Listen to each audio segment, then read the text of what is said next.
आज जब मजदूर इनको एकदम नकारने की स्थिति में पहुंच गया है, तब आप जाके पीट मीटिंग और आप बात कर रहे हैं कि हम विरोध करेंगे। आप पहले 5 साल कहाँ थे जब आप मोदी सरकार के गोदी में जाके बैठे हुए थे? कहाँ थे जब मोदी सरकार मजदूर विरोधी नीति लागू कर रही थी? कहाँ थे जब मेडिकल बोर्ड का गठन नहीं हो पा रहा था? कहाँ थे जब CSR का पैसा बनारस में खर्चा किया जा रहा था?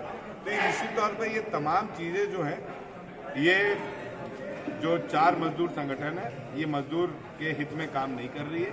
और हमारी जो यूनियन है, और मैं फेडरेशन के अध्यक्ष होने के नाते बताना चाहूँगा कि हम इस संयुक्त मोर्चा के साथ नहीं हैं। हम संयुक्त मोर्चा के किसी भी एक्टिविटी को सपोर्ट नहीं करेंगे और किसी भी कार्रवाई के साथ हम संयुक्त मोर्चा के साथ लड़ाई लड़ने का काम नहीं करेंगे। निश्चित तौर पर हम लड़ेंगे, मजदूर हित में लड़ेंगे, लेकिन अकेले लड़ेंगे। संयुक्त मोर्चा को कोल इंडिया बंद करना है, वो बंद करके दिखा दे, हम उसके अगले दिन बंद करेंगे। और मजदूर किसके साथ है, ये कोल इंडिया को दिखाने का काम करेंगे। वेतन समझौता पर क्या बोलिएगा सर, इतना विलंब? देखिए, वेतन समझौता पर ये दुर्भाग्य है कि चारों यूनियन पिछले कई वर्षों से चारों यूनियन इंटक को छोड़कर अपना काम कर रही है और मजदूर के हित की बात, लड़ने की बात करते हैं, लेकिन वहाँ जाके मैनेजमेंट के गोदी में बैठ जाते हैं। और जिस हिसाब से वो काम कर रहे हैं वो मजदूर भी देख रहा है।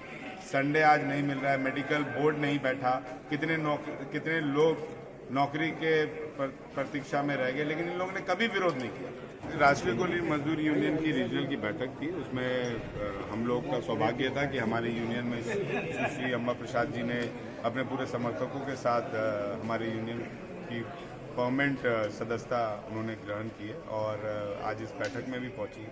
बैठक सदस्यता अभियान पर था और वेंडर कोड जो हमारे को इशू है उसके आधार पर जो अभी जो मेंबरशिप डिडक्शन चल रहा है CCL में, उस पर डिस्कशन था। आने वाले समय में फेडरेशन की बैठक है 16, 17, 18 जो पूरी में है, उसके डेलीगेशंस पे चर्चा हुई और क्या क्या समस्या विभिन्न एरिया में उत्पन्न हो रही है उस पर वाद विचार हुआ है। मैं समझता हूँ कि ये बैठक बहुत सकारात्मक ढंग से हम लोग ने आहूत की थी और इसका बहुत अच्छा नतीजा निकलेगा और आने वाले समय में मजदूर हित में और ज़्यादा तेजी आएगी। अगर किसी एरिया में आपको एंटरटेन नहीं किया जा रहा है या फिर आपको चेकअप सिस्टम के आधार पर आपका नहीं कट रहा है, तो ये तोहफा दे दूंगा कि हम हर एरिया में ब्रांच में कंपनी लेवल पर हम मैं निवेदन करता हूं। Thank you.